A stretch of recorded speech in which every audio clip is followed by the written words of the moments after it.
Qayerdanmiz? Samarqanddan. Qayerdan? Tayloq rayoni. Hamsiyamiz. Shahrsabzdan Qashqadaryo. Bu tepasi ximika bilan qilingan jingali. Peshonam to'kilgani uchun yopib beraman. Undan ko'ra ikki o'raydik. Aka video qolmang. Chinoqda 200. Yuzib tushmasa ham o'zingdan taniydi. Tonirovkamiz. Tonirovkadan olishadi.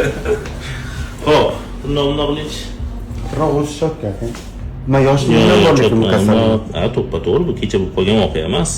Tundoqdan qarasangiz tochka chuqurchalar bor. Mana shu kasallikka xos bo'lgan narsa bu ham.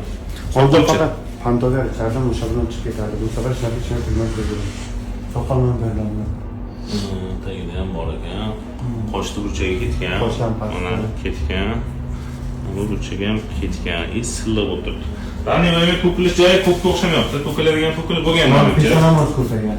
Nisbatan-da bu kasalliklarning xos bo'lgan sinib to'kilish hozir yo'q. To'kilib bo'lganga o'xshaydi. Xo'p, sababi nima bilan bog'laysiz o'zingiz? Nima bilan bog'layman?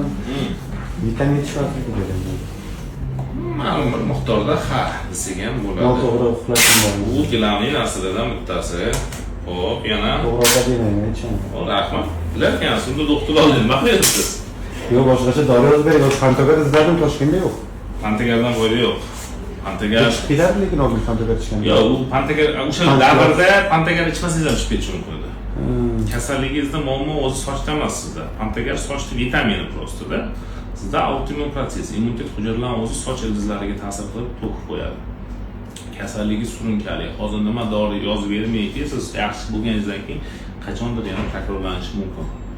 Nima sabablarga ko'ra? Asabni noto'g'ri buzganimiz uchun, noto'g'ri uxlaganimiz uchun, yaxshi ovqatlanmaganimiz uchun, zararli ovqatlar ko'p yeganimiz uchun, telefon ko'p o'ynaganimiz uchun, klimat o'zgarsa ham bu narsani yana obosтрение berishi mumkin.